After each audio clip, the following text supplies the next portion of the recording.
Escobar arrodilló el país. Yo participé con el gobierno Barco en la política de confrontación del narcotráfico. Si Barco no actuó así, se iban a tomar los narcos del poder. Alfonso Gómez Méndez es abogado, fue nombrado en 1989 Procurador General de la Nación, ha sido también embajador de Colombia en Austria, fiscal general de la Nación y ministro de Justicia. A su no antecesor directo, pero el que estuvo antes de ser, lo asesinó el narcotráfico. ¿Usted tenía temor? No, claro, que en esa época, o ser ministro de Justicia, tanto que cuando a la gente le proponían ser ministro o procurador, respondían con una propaganda que había en esa época: no, gracias, prefiero vivir. Entonces yo les digo, estudien el caso, tomen la decisión que sea, de absolver o de pedir la sanción, sobre la base de las pruebas. Lo único que no puede pasar durante mi gestión es que eso... ¿Cuál es su evaluación general sobre si en Colombia vale la pena aplicar la ley? Yo me mantengo en la teoría de que... Usted fue abogado de Gabriel García Márquez en un caso. Sí. ¿Cómo sucedió eso? Hablemos de eso. Durante el gobierno de Turbay, en toda esa época dura de confrontación del gobierno con las guerrillas, y pues particularmente con el M-19, que había, entre comillas, cometido la osadía de meterse un 31 de diciembre al Cantón Norte, construir un túnel y sacarse las 5.000 armas del ejército, que fue como un acto que fue como una vergüenza para el ejército. Entonces hubo toda esa reacción, lo que se conoce como estatus de seguridad. Hubo casos de violación de los derechos humanos. Y dentro de ese contexto, que había una especie de cacería de brujas sobre quiénes podrían ser los amigos o los cómplices o los auxiliadores del M-19.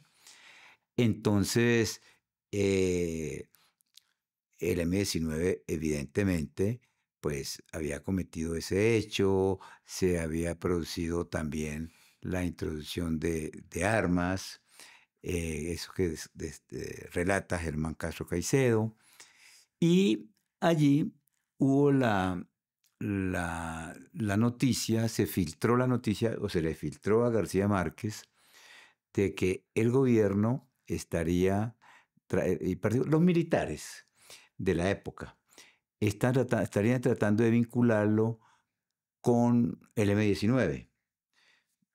Pero otra cosa, porque el M-19 pues contaba en ese momento con el apoyo de Fidel Castro, se asociaba a la relación de amistad y de alguna manera política que tenía Gabriel García Márquez con la guerrilla, con el gobierno cubano.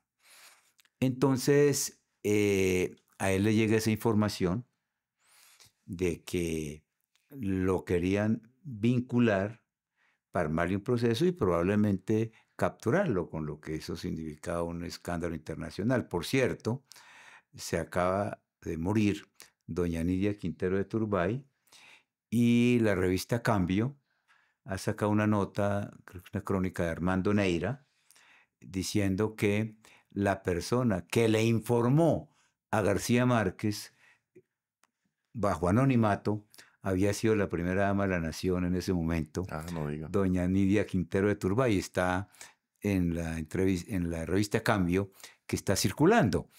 Entonces, García Márquez decide pues irse del país para evitar lo que, según le habían dicho, parecía inminente.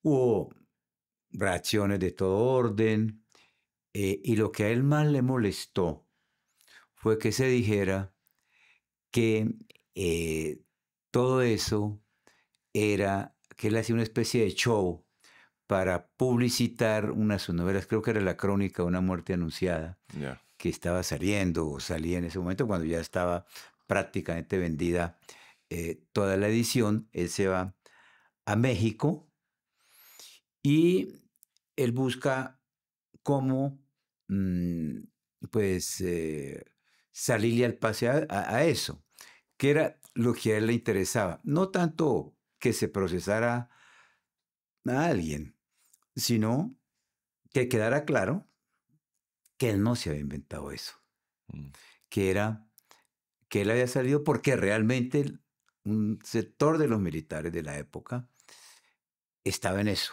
mm, Él fue muy amigo siempre de Jaime Castro, que fue alcalde de Bogotá, senador, y Jaime Castro había sido mi profesor en la universidad, en el externado, mm. fue una de las personas que me ayudó en el comienzo de mi carrera, incluso estando también en quinto año de Derecho, me hizo nombrar asesor jurídico auxiliar de la presidencia. Por eso suelo decir que a mí nunca se me subió el poder a la cabeza, porque tuve contacto con el poder desde muy joven Mm. y no perdí la cabeza. Entonces, por eso, entonces, Perdón, lo hizo nombrar asesor jurídico de qué de la presidencia. presidencia, Sí. Misael Pastrana, Ah, porque acaban de elegir a Misael Pastrana y a Jaime Romero secretario jurídico. Tenía apenas él 33 años, yo tenía 21. Por esa amistad, bueno, yo tenía, después yo, después de estar allí en jurídica, bueno, viene otro tema mía personal que no viene al caso ahora. Entonces, Jaime era ministro de gobierno de Belisario Betancur. sí. Esto de Gabo fue pues por esa época. Entonces, o tal vez no era ministro de gobierno, iba a ser ministro de gobierno después. Entonces, eh, Gabo lo llama a él que si le recomienda un abogado penalista. Mm, Entonces, yo guardar por ahí todo ese poder, el poder lo da me lo envía desde el consulado en México para que lo represente en ese proceso. vea. ¿Y en qué consistía? Claro, formalmente no había una denuncia para decir lo represento Ujú. en un proceso en donde él es el sindicado. Entonces encontramos una fórmula, encontré yo una fórmula como abogado que fue presentar una denuncia penal contra responsables en averiguación, Ok. en el sentido de que se le estaba armando esto a García Márquez. Mm, Y logramos que un juzgado del circuito, la juez 30 penal del circuito, todavía vive, Esperanza Gómez de Miranda, sacara una providencia que aparentemente era de archivo, pero con el argumento de que no se había podido individualizar los autores, pero que el hecho era cierto, ok, que era lo que García Márquez quería. ya. Entonces, cuando sale la providencia, yo lo llamo a México, se la leo. Y él me dice, Alfonso, esto era lo que yo necesitaba Mm, para demostrar, ya me voy a Bogotá. Entonces, Gabo vuelve a Colombia por cuenta de esta providencia, no diga. porque el objetivo de él era ese, no era meter a nadie a la cárcel, Ujú. sino que quedara judicialmente establecido de que sí había un complot contra él, Wow. pero que no se había podido identificar a los responsables. Entonces, a raíz de eso, pues él apreció mucho ese gesto. ¿Por qué? Porque en ese momento y en esa coyuntura del país, pues era pelear con los militares. Y eso significaba un gran riesgo. Y él valoró mucho ese riesgo Ah, que yo asumí. sí. Eh, entonces, eh, con base en esto, después me convertí en el abogado general de García Márquez. Ya. Tiempo después comencé a asesorarlo en distintas, hasta que un día me dijo, mire, usted manéjeme todo. Y me dio un poder general, Ah, que yo inclusive me puse como a tomarlo el pelo. Le dije, bueno, Gabo, pero usted es consciente que con este poder general yo lo puedo poner en la ruina, puedo casarlo, puedo descasarlo, ¿sí? Y fue una relación de Ajá, confianza y ya después ahí sí lo apoderé en temas muy puntuales de otro orden, sí. particularmente en derechos de autor. Uno, el caso del náufrago. Luis Alejandro Velasco, que había el episodio famoso del año, será época de Rojas Pinilla, que unos marinos que venían a Colombia cargaron el buque de contrabando y por eso, pues, naufragó. Y García Márquez, que era pues un gran cronista, supo la historia que la habían publicado los periódicos. Entonces la llevó al espectador y la primera respuesta que le dio, no, eso es un refrito. Mm, Y como siempre, lo importante no es la noticia, sino cómo se presenta la noticia. Por eso Gabo siempre, muchos años después, conversamos y decía, no, los periodistas caen en eso del síndrome de la chiva, de quién da la noticia primero. mm, Y eso no es lo importante es cómo mm. se presenta la noticia. Y él comienza a escribir unas crónicas para el Día del Espejo, fue el año 50, 55, la época de Rojas Pinilla. Y que el espectador se agotaba. El espectador era un diario vespertino. Se agotaba con las crónicas. Y esas crónicas él las junta en un libro. ¿Cómo hace él esas crónicas? Él se reúne en un café, me imagino, con Luis Alejandro Velasco, que era el marino que había sobrevivido, y él le va contando. Y a raíz de eso, pues Gabo hace las crónicas, escribe el libro. Cuando sale el libro, él tiene uno de esos gestos, creo que fue uno de esos, en el prólogo, en la introducción, dice, los derechos de autor, estos derechos de autor se los merece, una cosa así, el protagonista, que es Luis Alejandro Velasco, pero era como una forma literaria. Ujú. E inclusive él comenzó, durante un tiempo él le mandaba dinero a Luis Alejandro Velasco, ¿no? Y más adelante ya Gabo, pues mucho más conocido, pues el escritor universal, pues, después el Cien años de soledad, el otro, ya era pues el escritor más famoso, pues incluso del boom latinoamericano. Algún abogado le sugiere a Velasco que lo demande Mm. para que se declare que él es coautor, Pegándose de esa frasecita pegándose del esa prólogo. frasecita, que él es el coautor. Claro, mirado literalmente, de pronto podría ser así. Entonces, y le puso No sabía esa una historia. demanda que por cierto la falló el juez 22 civil del circuito de la época, Ujú. que era Luis Ernesto Vargas, que luego vino a ser magistrado de la Corte Claro. Constitucional y hoy es el embajador de Colombia en la OEA. Entonces, yo asumo el poder y dentro de las pruebas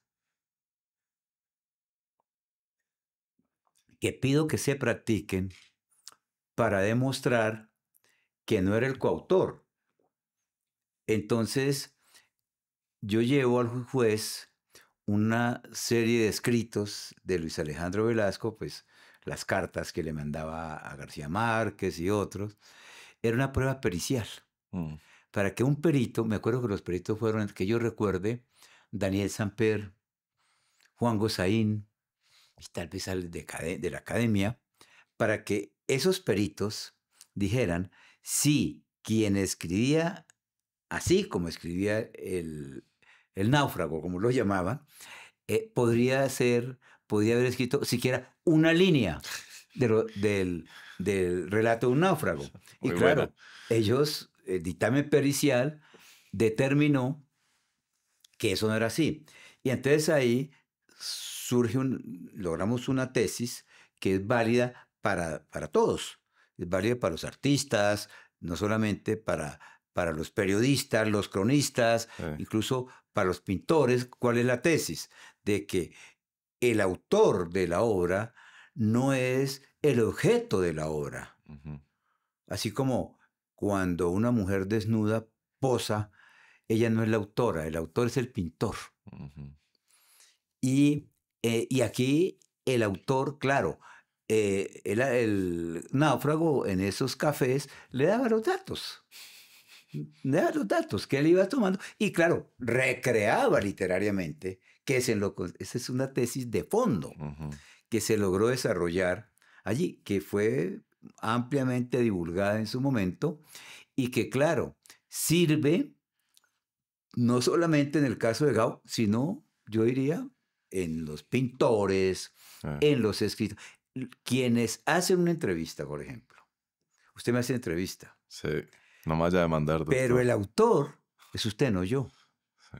Porque usted es el que organiza las preguntas, las edita cuando hay que editarlas, la forma de... Esa es la obra de arte. No es ni el señor que habla, ni el señor que narra. Ese fue uno de los casos. Es muy bueno.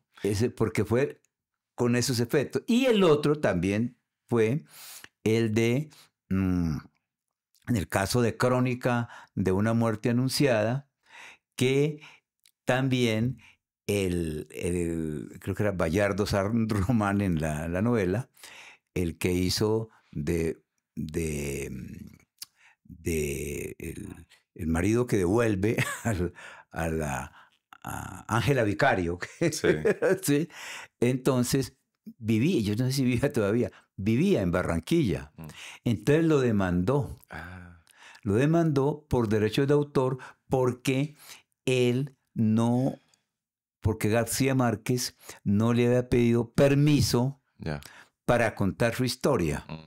Entonces, y resulta que García Márquez lo que hizo fue tomar un expediente, porque eso fue un proceso. Claro, un proceso que se judicial. Adelantó, sí, fue un proceso judicial con todo, en donde se llevaron todas las pruebas. Y lo que pasa, él y yo hablamos muchas veces, decía García Márquez, incluso algunas veces me dijo, no lo logramos concretar. Él sabía que yo había sido mucho tiempo juez penal y que antes había trabajado en juzgados penales. Y decía, mire, cada expediente es una novela. Cuando yo le comentaba a algunos, me decían, no, incluso me dijo, vámonos 8 días y usted me cuenta todas sus historias. Bueno, entonces a él lo demandan por eso. Sí. Y es en un juzgado en Barranquilla. Y lo mismo, demostramos que él no le había robado su historia.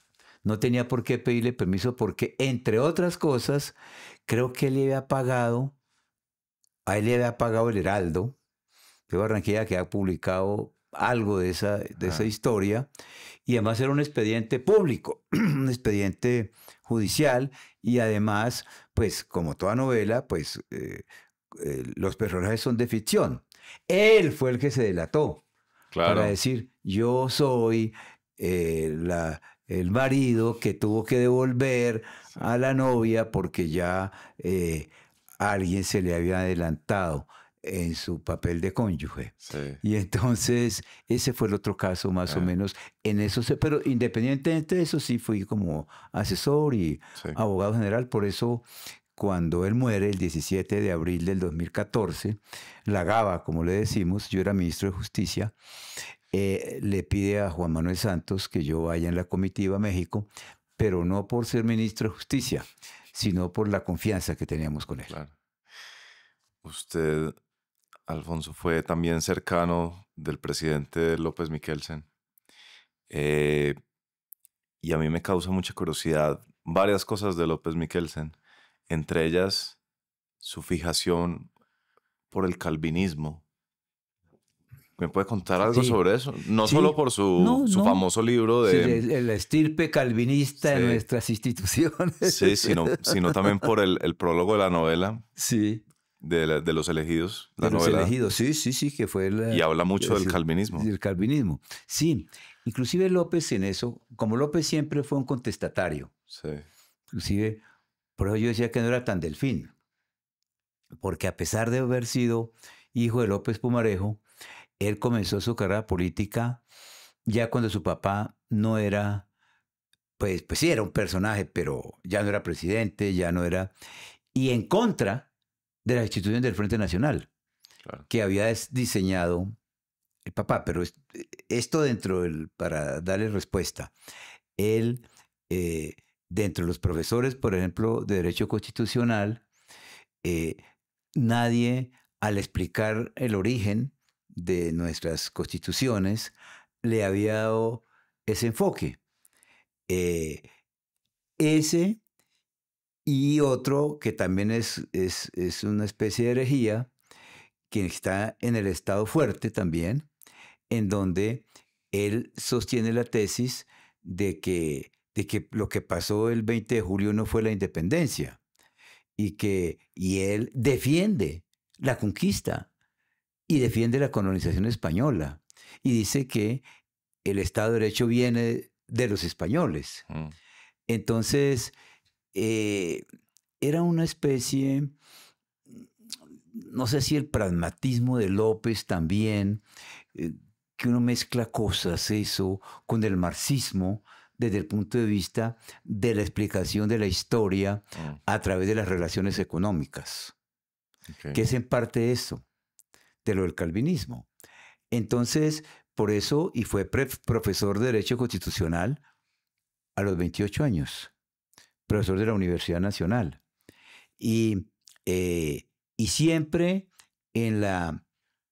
yo siempre en este texto que escribí sobre la democracia bloqueada hay una de las semblanzas que yo hago es la de él, que lo muestro como eso, lo muestro como un intelectual, que fue casi que como un intelectual que llegó tardíamente a la política. López no fue el político tradicional, curiosamente. Y dentro del calvinismo de López, ¿no será que había esa idea de predestinación, de que él sabía que iba a ser gobernante? Probablemente no, ¿sabe? Uno, no sé si esté en la... nunca dentro de mis múltiples charlas que tuve con López, porque lo que expresa Felipe López en el prólogo del libro, que dice que hasta se sorprende por qué yo estuve tan cerca al papá, porque pues no éramos ni de la misma edad, y él lo dice con cierto eufemismo, pero ni de la misma clase social. Una persona que no es chaparral, hijo de un sastre, logra hacer para una distinción, una asociación entre que el bisabuelo de ellos era sastre, pero era sastre de los virreyes, y mi papá era un negro del norte del Cauca, Sí. que llegó a ser sastre chaparral. No, sabe que yo no creo en eso que estuviera en la predestinación, porque mire, si hubiera sido así, le hubiera quedado muy fácil. López Pumarejo fue en el siglo XX el político que más influencia ejerció. ¿Más que Lleras Camargo? Influencia, más que Lleras Camargo. Claro, siendo Lleras Camargo, pues todo lo... Pero Lleras Camargo, en cierta forma, fue una hechura de López Pumarejo. Lleras Camargo estaba en la bohemia de Buenos Aires. Porque lo que dice Gabo también, cuando comenta el único texto que dejó Alberto Lleras Camargo, que es Mi Gente, sí, que es un texto precioso. Entonces López decía, a propósito, es que nos estamos metiendo en todo el tiempo, pero va sí, concatenado. Lo que dice López es que, López Michelsen, es que Alberto Lleras era como un literario metido en la política. Sí. Gabriel García Márquez, dice. Exacto, dice sí. Gabriel García Márquez, perdón, sí, dije mal. Gabriel García Márquez, y era eso. Entonces, si hubiera pensado en eso de la predestinación, sí, entonces hubiera comenzado la carrera política, como todos los delfines, porque decía, López Pumarejo fue el hombre que más influencia ejerció en Colombia. Toda esa generación sí, que gobernó al país, por lo menos de la segunda mitad del siglo XX hasta la década del 80, viene de ahí. Sí. López formó, mire usted, todos los que fueron los protagonistas Sí. de la Revolución en Marcha. Usted menciona a Alberto Lleras. ¿Sabe cuántos años tiene Alberto Lleras? 25 años. Cuando, claro, decían que Alberto Lleras era el que le hacía los discursos Sí. a López Pumarejo, pero por su formación literaria. Mm, Pero la concepción política era López Pumarejo. mm, Alberto Lleras, Darío Echandía, sí. llamado pues la conciencia jurídica y moral del país. Darío Echandía debía tener 30 años. Que por cierto, quien lo descubrió fue López Pumarejo. Oiga. Echandía era una especie de, y él lo dijo en algunos de sus reportajes, de médico a palos de Molière. Es decir, que él no quería y lo metió en eso. Él era juez en Ambalema. Y después de juez en Ambalema fue, curiosamente, gerente del Banco Agrícola Hipotecario en Armenia.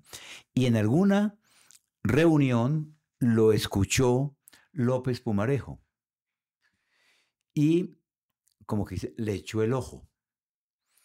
Cuando gana López en el 34, los políticos de la vieja guardia del Tolima van a donde López Pumarejo a proponerle que por qué no manda a Darío Echandía en terna para la Corte Suprema, porque en esa época la Corte la elegía el Congreso de ternas, que es el presidente.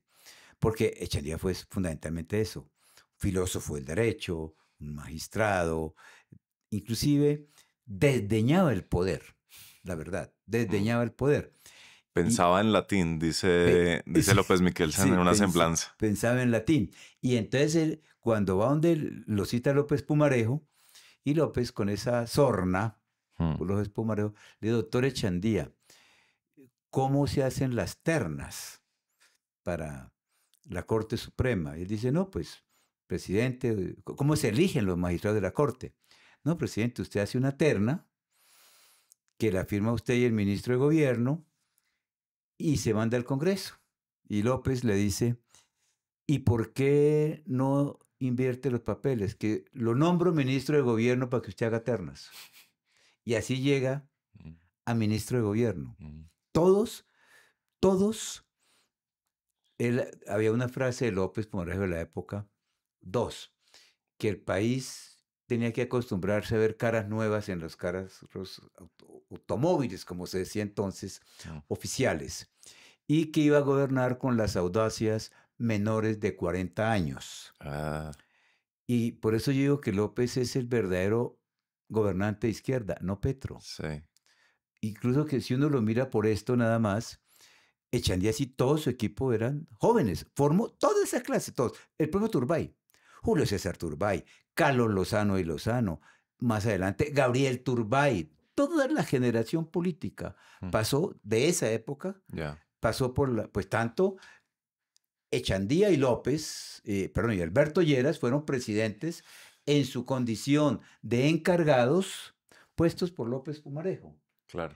Yo decía que era, desde ese punto de vista, mucho más de izquierda López Pumarejo que Petro, porque Echandía gobernó con las audacias menores de 40 años y Petro comenzó gobernando con las audacias mayores de 80 como Álvaro Leiva.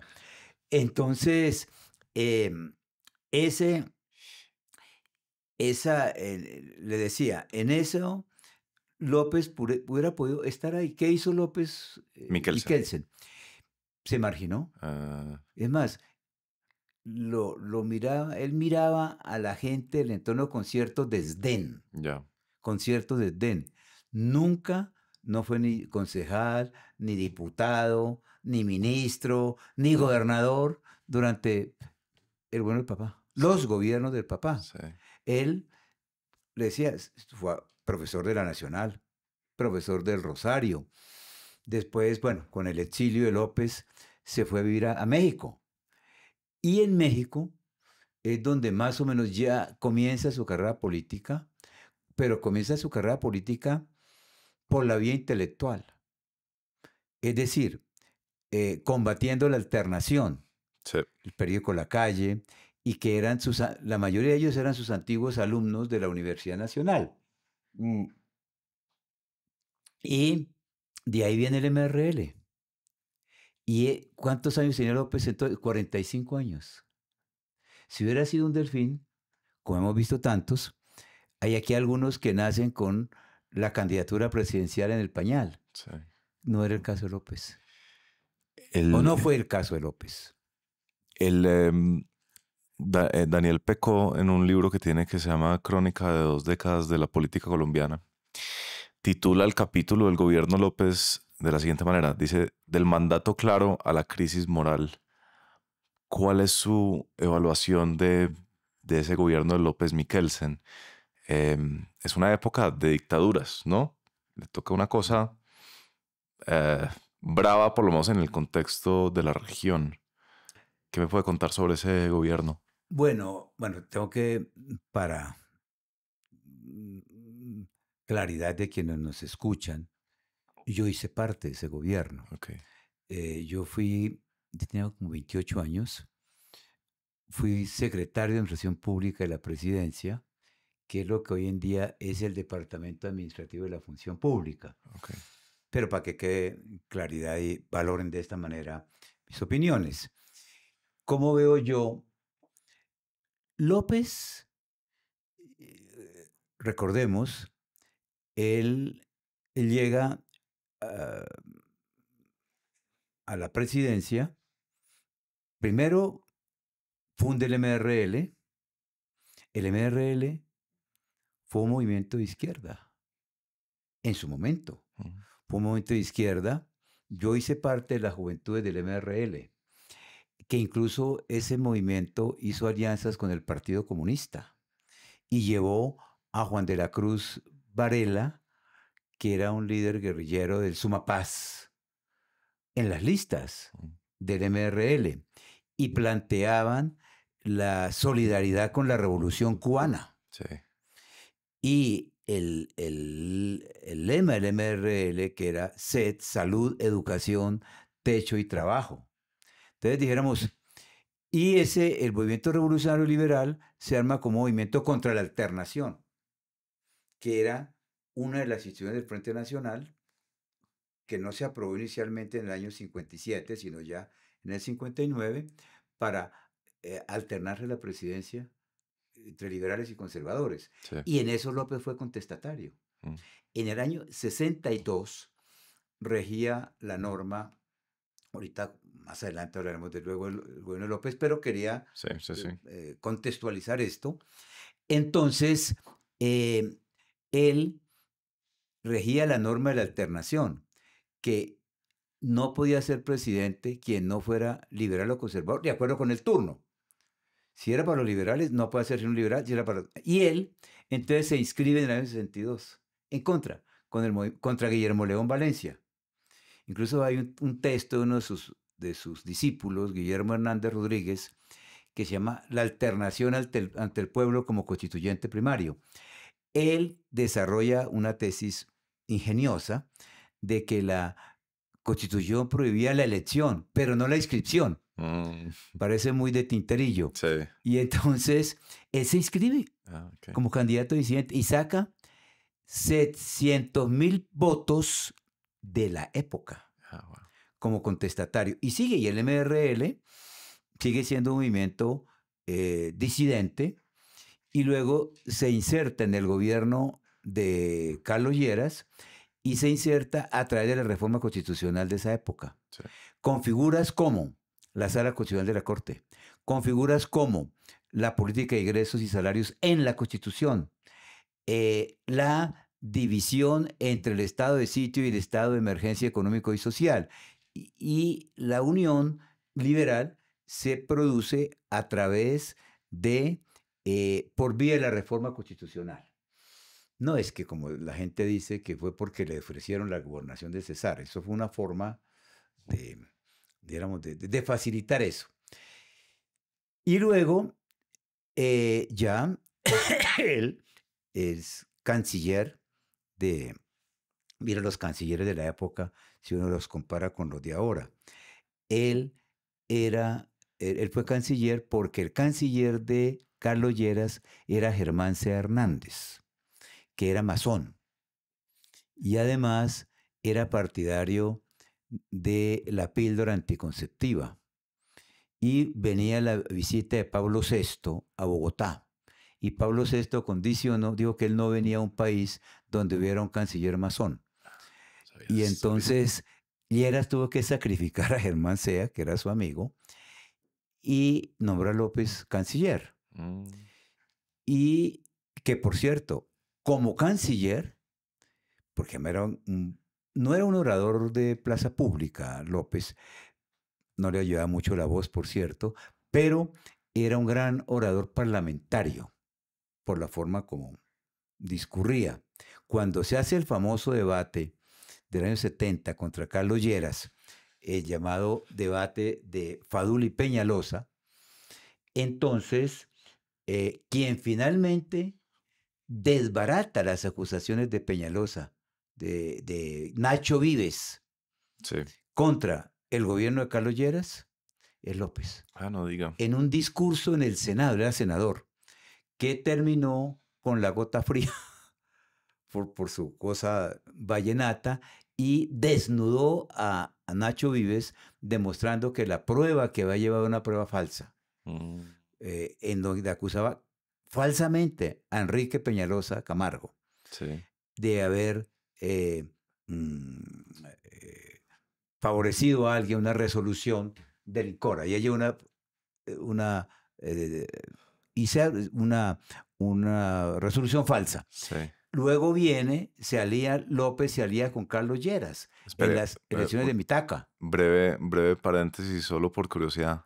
Usted que se sabe todos esos cuentos, ese chisme de que el presidente Carlos Lleras, a propósito de ese debate, prácticamente coge revólver y dice, suélteme que yo me voy para allá con revólver en mano. Eso es chisme. Eso es rigurosamente cierto. ¿Verdad? Claro, porque es que Nacho Vives, que era un orador, un gran orador, un medio sinvergüenza, que en paz descanse. Senador de La Guajira. De La Guajira, pero gran orador. Sí. Gran orador, habilísimo. Habilísimo. Después fue senador por la Napo. Sí. Y se metió con la familia de Carlos Lleras, porque además le hacía acusaciones de contrabando a su hijo, que era Carlos Lleras de la Fuente. Sí. Y tuvieron que parar a Carlos Lleras porque se iba a pegarle un tiro a Nacho en el Senado. Esa escena es fantástica. Sí, no, pues es que aquí han pasado cosas como la de Guillermo León Valencia también, que en el año 60, estamos hablando ya hace 60 años, sí. Por cierto, por esta época, había un gran movimiento sindical del que creían que se iba a aprovechar el general Alberto Ruiz Novoa, que era el ministro de Defensa, para dar un golpe, tanto que en esa época se eran golpes de verdad. Y entonces Valencia, que era un zorro muy hábil, entonces citó a Alberto Ruiz Novoa a la presidencia a las 6 de la tarde y lo dio de baja, como se dice, y entró de ministro y salió de ministro. Y es real que Guillermo León Valencia había guardado un revólver en el despacho presidencial y años después explicó que si él se lo hubiera, Ruiz Novoa le pegaba un tiro. No sabía esa historia. Sí. Entonces, para volver al tema del gobierno de López, entonces él entre el 72 se alía con Carlos Lleras, lo que se llamó el hierolopismo, para las elecciones de Mitaca, se llamaba entonces. Luego viene entonces la candidatura, la campaña por la candidatura en el 74. Carlos Lleras se presenta a la reelección. Hay una convención liberal, la convención liberal del 30 de junio del 73, que por cierto coincidía con el cumpleaños número 60 de López Michelsen. Y en esa convención, el fiel de la balanza era Julio César Turbay, que estaba de embajador en Londres. y desde la embajada en Londres por teléfono dirigía la convención. Ah, Y un momento en que Carlos Lleras, aun cuando se sentía derrotado, porque quedaron solas sus fuerzas, y los lopistas se unieron con los turballistas. Y sale la candidatura de López, que es la que llega en el año 74 con el mandato claro. Y le digo lo siguiente, si ese gobierno inicialmente fue un gobierno fresco, pero sí le quiero decir una cosa de la cual incluso yo fui involuntario testigo, pero eso ya mucho más adelante. Pero lo menciono desde ahora para cuando lo que más se le critica a López es el tratamiento al paro del 14 de septiembre del 77, donde hubo muertos. Pues un gran momento de confrontación y los militares, recuerdo, yo estaba en Palacio, vi que entró toda la cúpula, golpe de Estado, y le llevaba una carta a López. Y esa carta a López era más o menos pidiendo una de la legislación de emergencia. López no les hizo caso.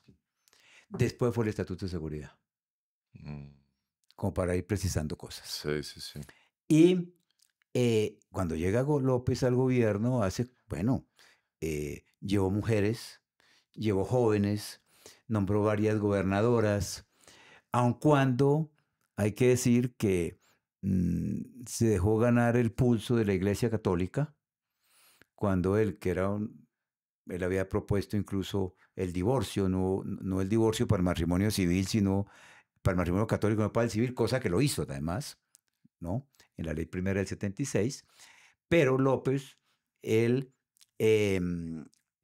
nombró inicialmente como gobernadora del Risaralda a una señora Dora Luz Campos de Cárdenas y Monseñor Castrellón, y la iglesia protestó porque esa señora estaba casada por lo civil y que es una afrenta. Y López finalmente terminó desnombrando Ay, no diga. a, a su gobernadora de Risaralda. No cedió a la presión de Monseñor Castrellón, que era el obispo de Pereira, entre otras cosas, y que años después casaría a César Gaviria.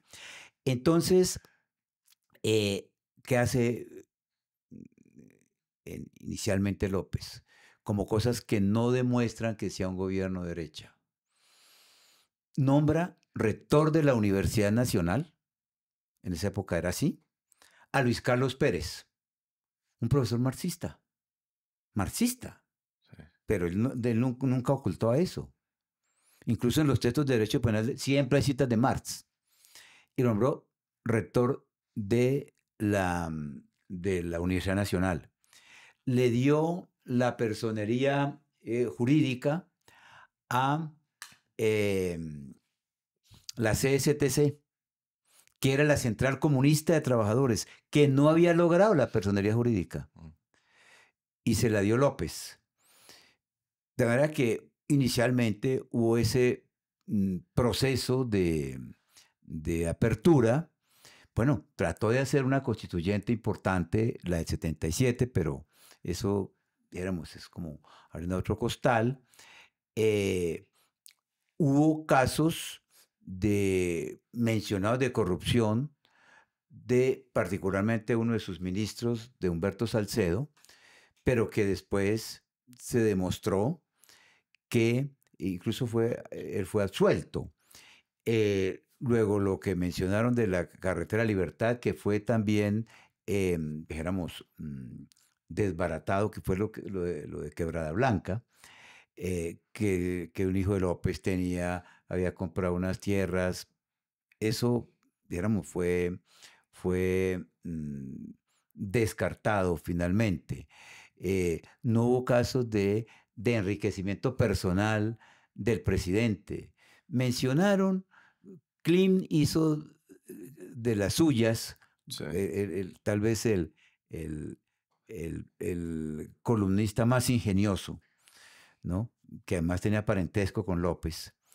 Entonces, por el lado de la señora, doña Cecilia, lo que llamaban el Fonsi Jet, me acuerdo, que era que el avión de la Fuerza Aérea tenía que hacer unas reparaciones y entonces ahí se fueron unas parientes de doña Cecilia. Compare eso con lo que ha ocurrido después, como cuando César Gaviria llevó en el avión presidencial un conjunto, trajo acá vallenato para observar el cumpleaños de su señora y cuando se vio descubierto, te dio que él pagaba la gasolina.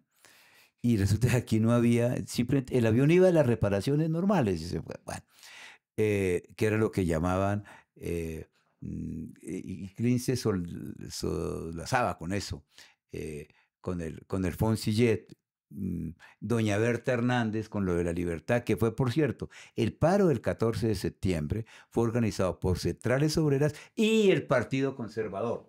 Increíble. Particularmente el ospinismo, Sí. que era de doña Berta Hernández de Ospina Pérez. La startup que quiere tumbar el trono de Claro, Tigo, Movistar y ETV con un internet más rápido y más barato.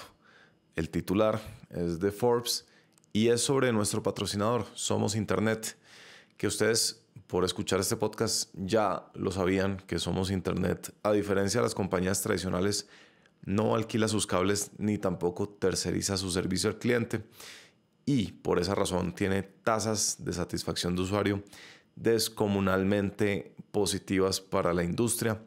Es además internet de fibra óptica y es el internet más veloz del país. Por esa razón están conquistando Bogotá, ya están activos además de Chapinero Alto, Virrey, El Nogal, Chicó, acaban de abrir Unicentro y Cedritos y muy pronto van para Suba y Fontibón. La demanda va a ser lo que determine hacia dónde se desplazan en la ciudad.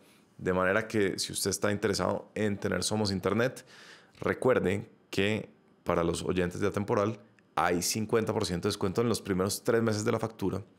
Y yendo al link que dejo aquí en la descripción, puede indicarle a Somos Internet hacia dónde podrían desplazarse y llevar su servicio.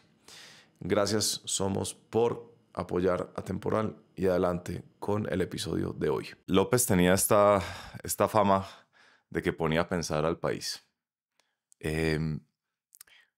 ¿Cuál entiende usted que era la visión de López cuando fue presidente? ¿Qué quiso ejecutar?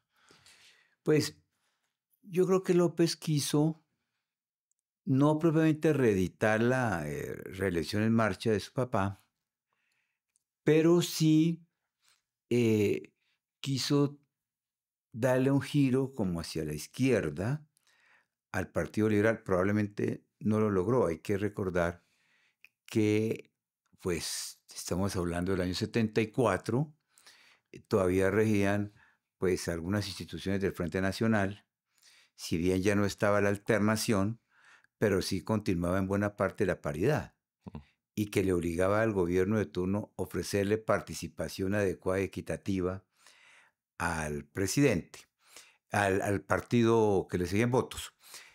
Yo creo que López pudo, por ejemplo, llevar mucha gente joven al gobierno, por ejemplo, Rodrigo Botero, el ministro de Hacienda. Pudo, acuérdense que nombró varias gobernadoras, mujeres. Pudo cumplir una promesa que aun cuando la gente no la había entendido bien, muchas mujeres creyeron cuando él planteaba el divorcio, creían que era el divorcio para el matrimonio católico.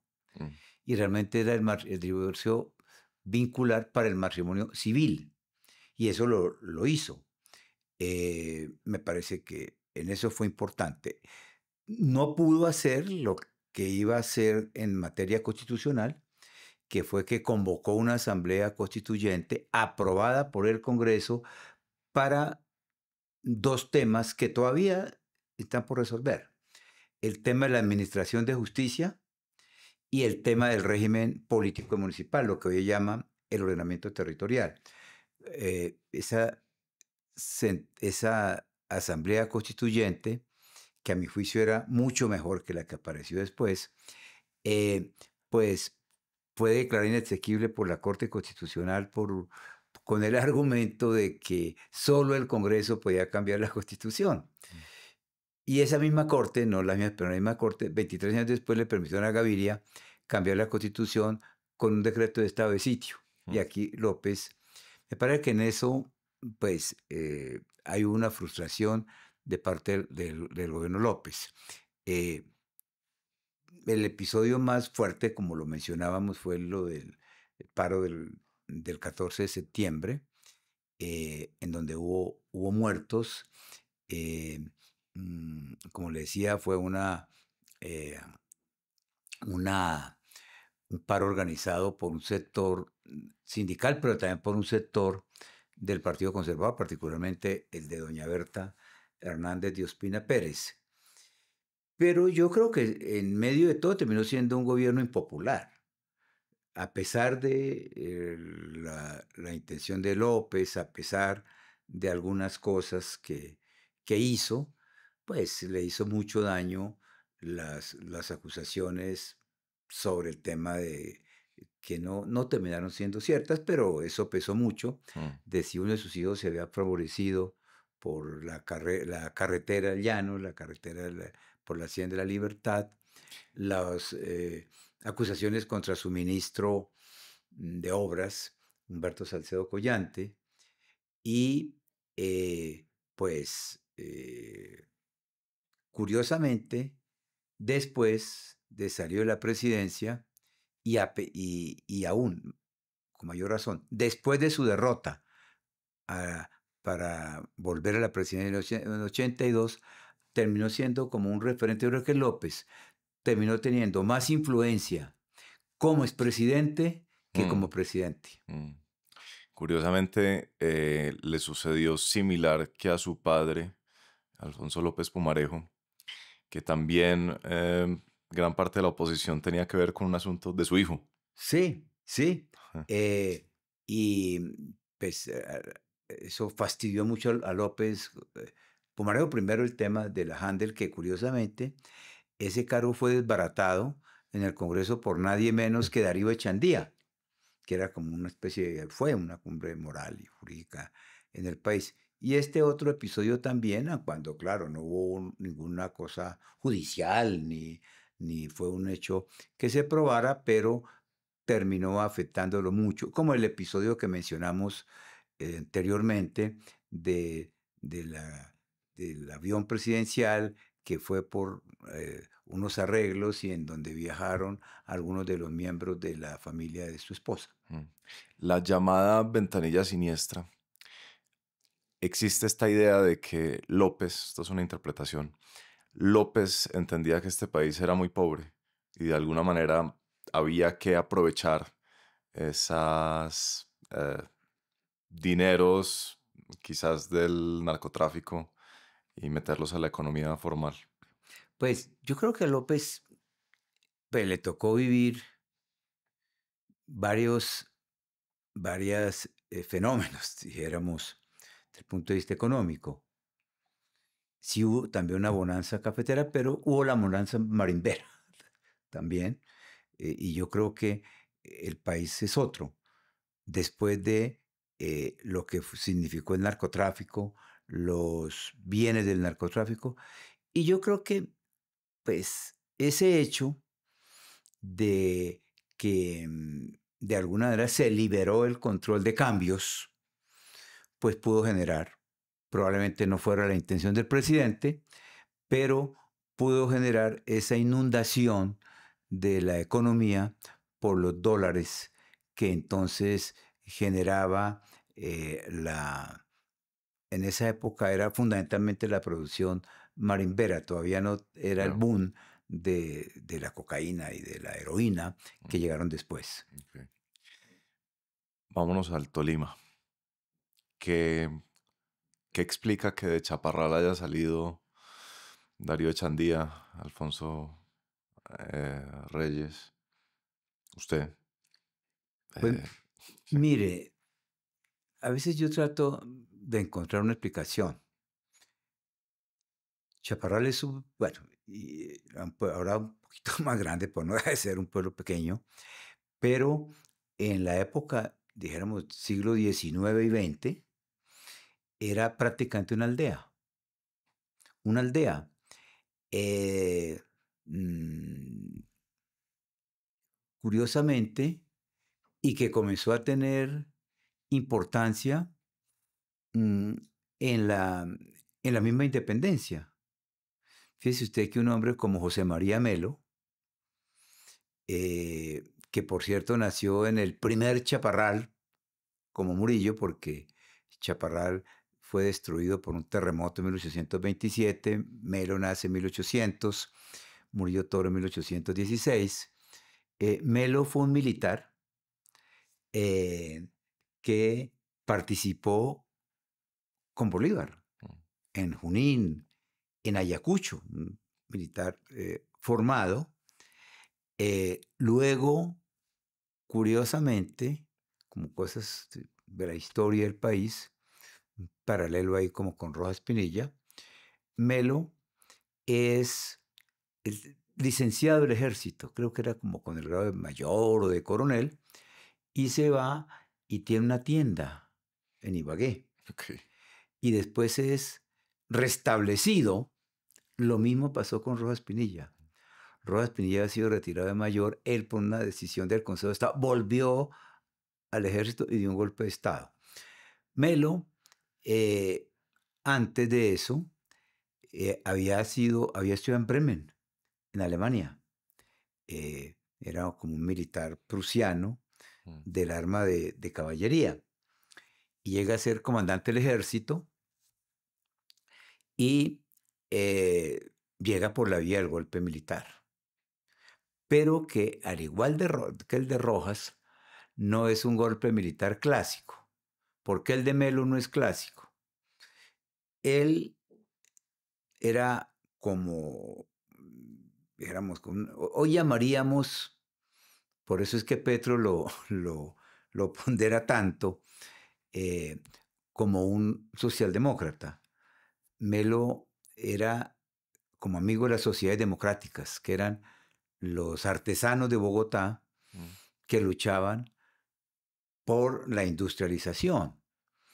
Y que eran, bueno, de ahí estuvo Ambrosio López, el tatarabuelo tal vez de los López, y José María Obando, que fue tal vez de los líderes más significativos generales en el siglo XX, y sin embargo, eh, Melo le da el golpe de Estado porque considera que Obando no va lo suficientemente, no avanza lo suficientemente en tema social y creen algunos historiadores que de alguna manera Obando facilitó el golpe de Melo. Ok. Por eso es que le hacen un proceso después en el Senado, bueno, y termina después en el destierro. Pero ese es el primer presidente de Chaparral, Mm. que es por esa curiosa vía del golpe de Estado. Sí. Luego, en la mitad del siglo XIX, Manuel Murillo Toro, que tiene una historia muy curiosa. Manuel Murillo, el papá creo que venía como de Boyacá. Era un tegua, como se dice. No era médico como tal, era un tegua. Y él quiso que su hijo fuera médico. Y Manuel Murillo Toro, que estudió aquí con muchas dificultades económicas, él estaba terminando medicina, creo que fue a Chaparral y le pusieron a hacer una autopsia, no resistió el contacto con la sangre y se desmayó, y por eso es por lo que termina estudiando Derecho. Cambió Ya. la medicina por el derecho. Y estuvo a punto de regresarse por las aulagas económicas. Él escribía mucho. Murillo no fue un gran orador, pero gran escritor, lo llaman el rey de la prensa. Entonces, Murillo escribió un artículo en un periódico de la época que lo vio Santander con un seudónimo. Santander hizo que localizaran al autor y lo acogió. y lo nombró en un cargo de esos de la Cámara, Ujier, de la Cámara de Representantes, y ahí comienza pues esa carrera de Murillo, que fue pues 2 veces presidente, pero mucho más que eso, fue el primer presidente del Estado Soberano de Santander, fue el que trajo las comunicaciones, las vías férreas, eh, un gran escritor, un gran lector, peleó mucho con Rafael Núñez y curiosamente de esos casos que después de haber sido presidente fue magistrado de la Corte Suprema de Justicia. Murió relativamente joven, a los 64 años, yo creo que con un poco ya de dificultades del entendimiento. Vivía en la calle 14, por ahí como entre Cuarta y Quinta. Y luego viene Echandía, que es otra manera de llegar a la política. Echandía fue fundamentalmente, el papá de Echandía era un cafetero, Vicente Echandía, era clase media más o menos, hasta el punto de que pudo mandarlo al Rosario, nació en el Rosario. Pero Echandía fundamentalmente era un jurista, juez, filósofo.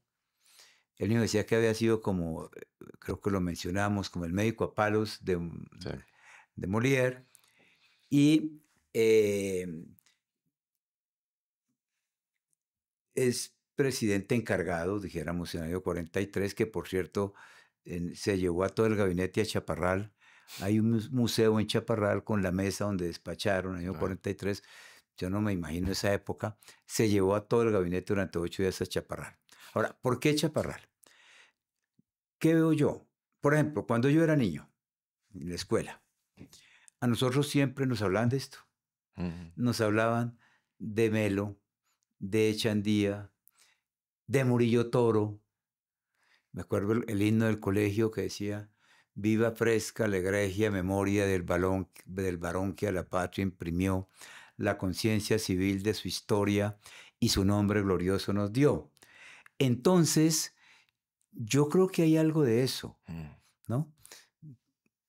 Haciendo una chacota, Darío Echandía decía que era que había un charco, el charco del Chocho en Chaparral, y que los que se bañaban allá se volvían inteligentes.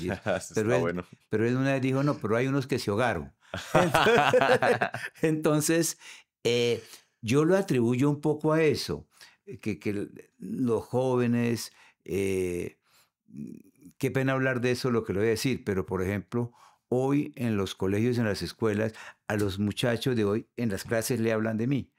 Entonces, ¿qué veo yo ahora? Que con esta serie de televisión, los muchachos que están viendo, Pablo Escobar, Rodríguez Gacha, La Gata, El Mugre, y agréguele ahora a eso los influencers, los no sé qué, los que ganan plata sin hacer nada. A uno lo que le decían era, hay que estudiar, hay que leer.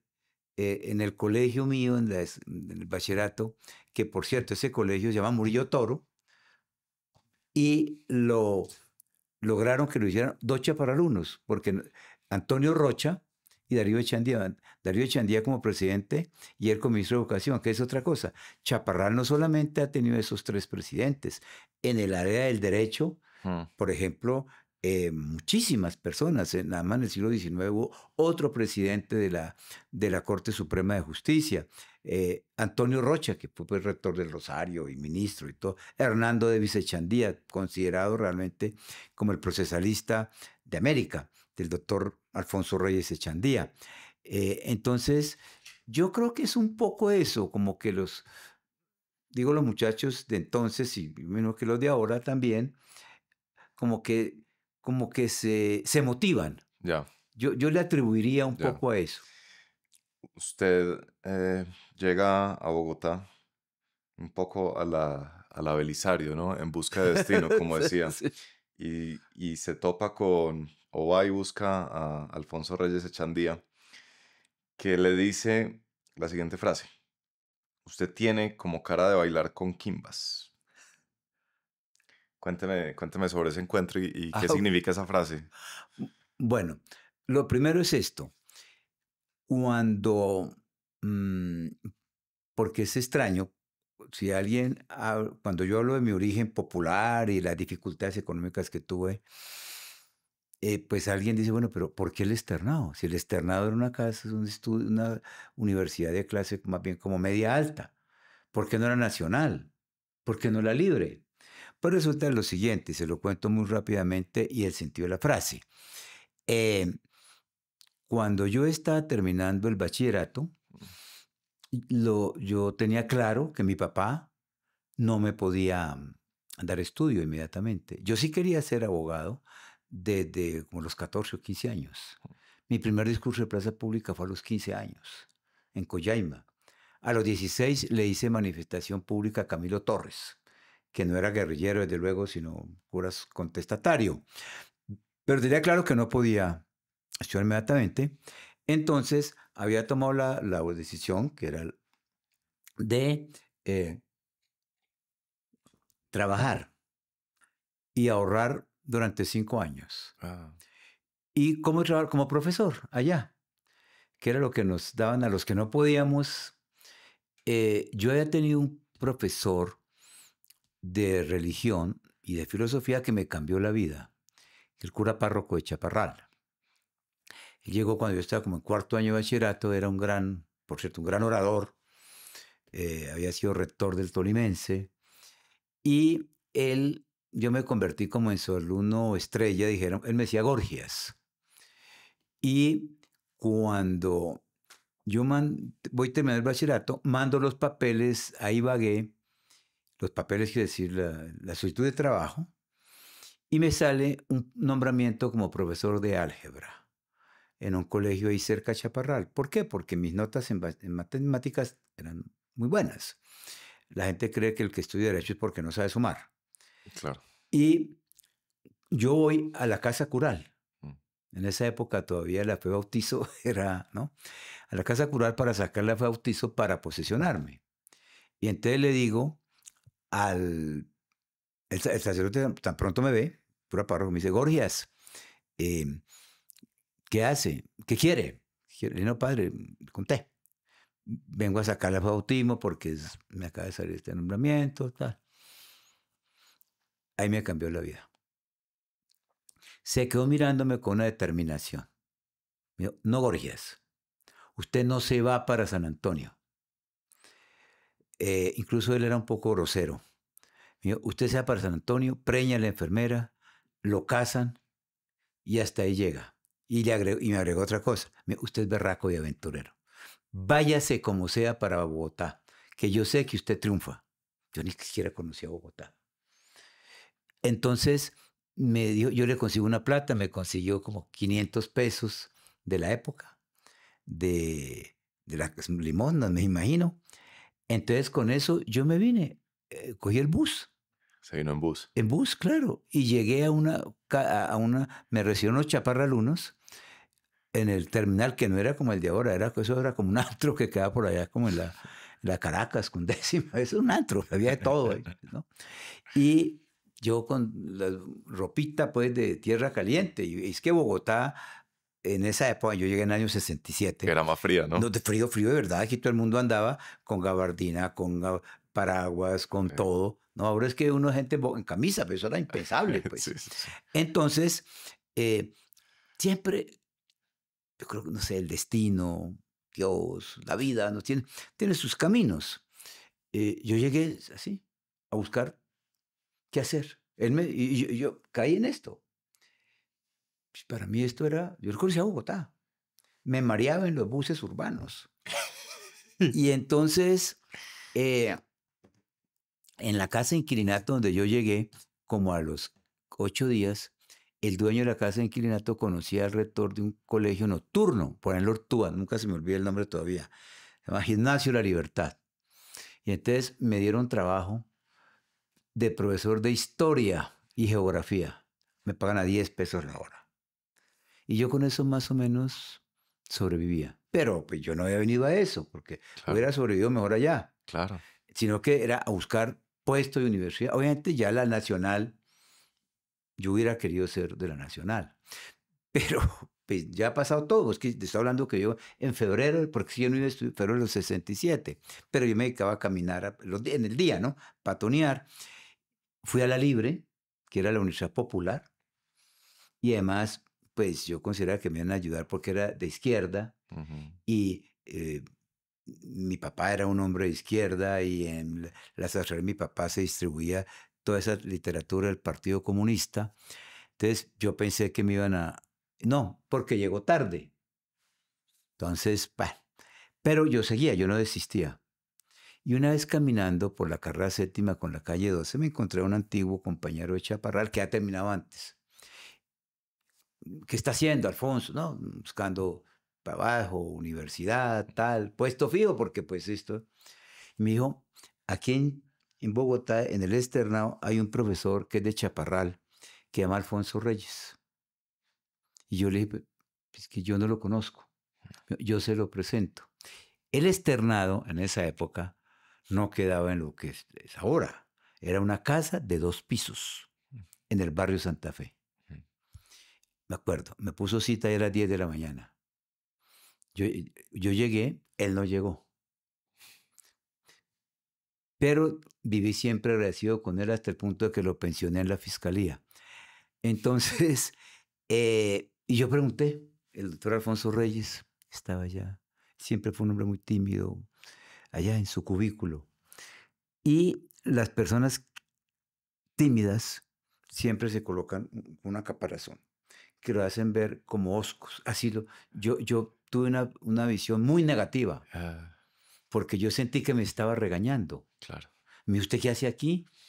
Si ya pasaron las inscripciones, las matrículas, todo y están estudiando. Y yo les seguí. Lo que yo sí tenía era una gran facilidad de expresión por mis lecturas en Chaparral. Claro. Incluso papá en medio de su pobreza, los libros que podía me los pasaba, me había pagado un curso que era Economía por Correspondencia, Economía Política, Historia del Movimiento Obrero y Derecho Laboral, de la CSTC, esa central comunista de que López, al que López era la persona jurídica. Yo le seguía hablando y ahí viene la frase. En un momento determinado, él me dice, me oye y me dice, usted tiene como cara de bailar con quimbas. ¿De dónde viene esa expresión? En el siglo XIX, comienzos del XX, yo digo que en todo el país, pero en Chaparral, la mayoría de la gente anda descalza. Solo los pudientes tenían quimbas Mm, y solo podían bailar con quimbas. Pero eso se traduce, bailar con quimbas quiere decir, tiene madera, mm, puede. ujú. Y entonces él me dice, usted tiene como cara de bailar con quimbas. Voy a hablar con la universidad a ver si lo reciben como asistente. Como ya usted me ha dicho que tiene el día libre, Mm, me dijo una frase que yo la percibí como un poquito como ofensiva. Me dijo, pues, si quiere yo voy a ver si puedo, porque le admitan que como asistente. Me dijo, usted viene a ver qué se le queda, me dijo. Y yo, a ver qué le queda. Y el año entrante a tiempo, así es como entró yo al externado, Tremendo. de asistente. Pero muy pronto, como tenía esa formación, es que en el colegio no era un colegio muy bueno. Ujú. La biblioteca, por ejemplo, nosotros teníamos clase de lectura todos los días de 5 a 6. Ah, Nos encerraban en la biblioteca. Ahora, había unos que no leían nada y se sentaban pues a pensar en la inmortalidad del Melburro, cualquier cosa, pero yo me leí prácticamente toda la biblioteca, entonces tenía mm, esa formación. Entonces yo comencé a intervenir en clase. Yo intervenía, llegaba a las 7, la veía por ahí en casa de inquilinato, tenía que coger los buses, pero era el primero que llegaba. Me mm. bañaba con agua fría, pues todavía me sigo bañando con agua fría, Aún hoy. porque en esa época, pues no, imagínense, que iba a haber agua caliente, pues entonces, me bañaba con agua fría. Entonces, eh, yo intervenía. Un día el profesor de economía, veíamos introducción a la economía, me dijo, Gómez, ¿usted estudia economía? Yo le dije, doctor, yo tengo 17 años. Y por allá en el mes de mayo, junio, un día, un profesor de Derecho Civil, me dijo, Gómez, su trabajo fue el mejor, pero le fue a poner la nota. Le dije, no, doctor, la verdad es que yo no... Entonces, yo no le... Mis compañeros no sabían que yo no estaba inscrito. Creían que yo estaba matriculado, porque yo me porté como un alumno matriculado. Entonces yo le dije, dijo, no puede ser otra cosa del destino. Ese profesor, que lamentablemente tuvo un fin trágico, era el mejor amigo del doctor Fernando Inestrosa. Habían estudiado juntos. Yo hablo con Fernando. Entonces me autorizaron la matrícula retroactiva, porque el externado siempre había sido anual. Retroactiva, de junio a febrero. Ok. Pero valía el año 1.200 pesos. Yo dije que yo no podía, pues eso. Entonces, que yo pueda conseguir prestados como 600 pesos más o menos. Con eso me autorizaron la matrícula retroactiva y rebajada. Y casi que eso me costó la carrera. De manera que esa es la historia de cómo yo llego al externado. Tremendo. Déjeme, para que avancemos en su historia, saltar en el tiempo. Claro. Vámonos a cuando usted es nombrado procurador. Yo pensaba que lo más interesante de que a usted lo hubieran nombrado procurador en el 89 tenía que ver con que usted había sucedido a Carlos Mauro Hoyos, que había sido asesinado por Pablo Escobar. Pero luego supe que no, que el que No. lo sucedió fue Horacio Serpa. Serpa. Y luego usted sucedió a Horacio Serpa cuando este pasó a, creo que dirigir la campaña de Samper. De Samper, porque fue el atentado a Samper y Sí. eso en marzo del 89 y tal. Que fue cuando mataron a Antequera. Sí. Entonces yo pensaba que eso era lo más interesante.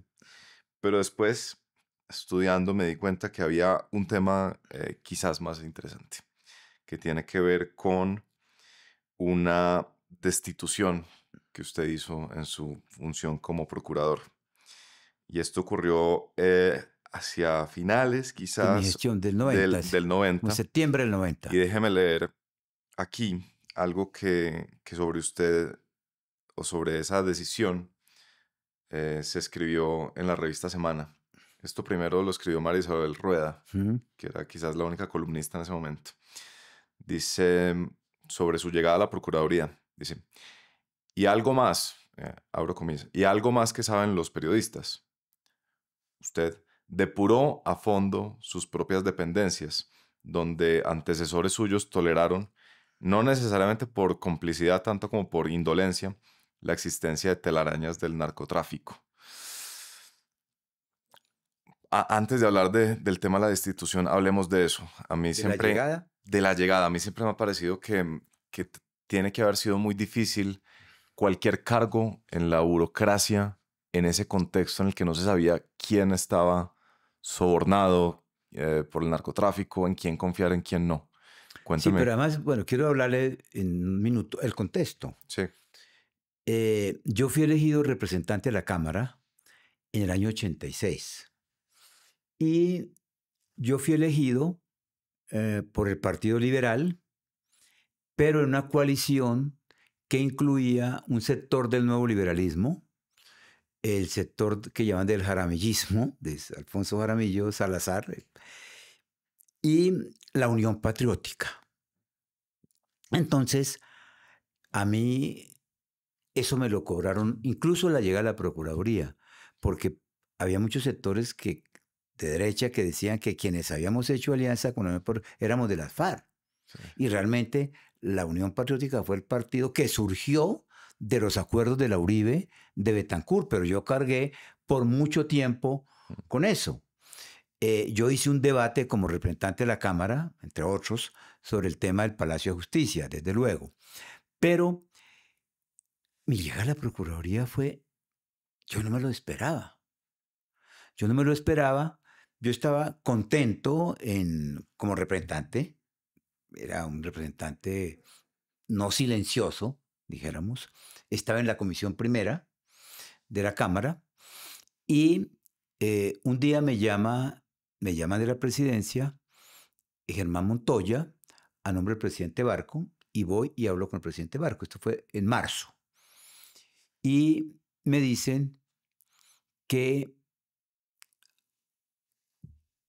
Horacio, que había reemplazado, Horacio duró muy poco, unos pocos meses en la Procuraduría, y que Horacio se iba, porque se iba de jefe de debate de Ernesto Samper, en esa primera campaña, no en la que ganó, sino en esa primera campaña.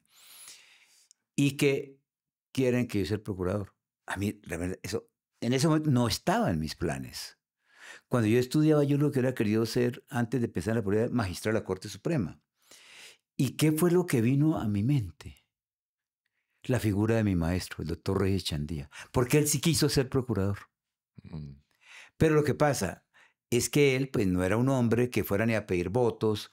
A él lo pone Betancourt en una terna que fue una terna muy buena, que eran él, Fernando Inestrosa y Pedro Gómez Valderrama. Por algún episodio que pasó, a última hora salió Pedro Gómez Valderrama y terminó Carlos Jiménez Gómez, que era un desconocido y que lamentablemente después terminó haciendo cosas que no ha debido hacer. ¿Por qué me refiero a eso? Porque cuando lo ponen en la terna, yo ya tenía esa cercanía con él me dice, Alfonso, yo sí quiero ser procurador, pero yo no voy a hablar con nadie. Ese era su temperamento. Mire cómo ha cambiado el país. Sí. Ahora hacen lobbies y ahora encontramos hasta unos magistrados, unos aspirantes a la Corte Constitucional que se llevan a las chicas águila para que convenzan a los senadores para que voten por ellos.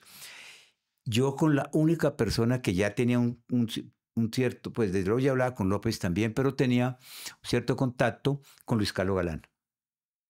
Yo no estaba en la Cámara en ese momento, cuando el doctor Reyes. Yo hablé con Galán. Y él consiguió los votos del nuevo liberalismo. Y entonces, cuando a mí me ofrecen, yo digo, pero, por favor, si el que debía ser magistrado, procurador es el doctor Reyes, pero eso es la vida. Sí.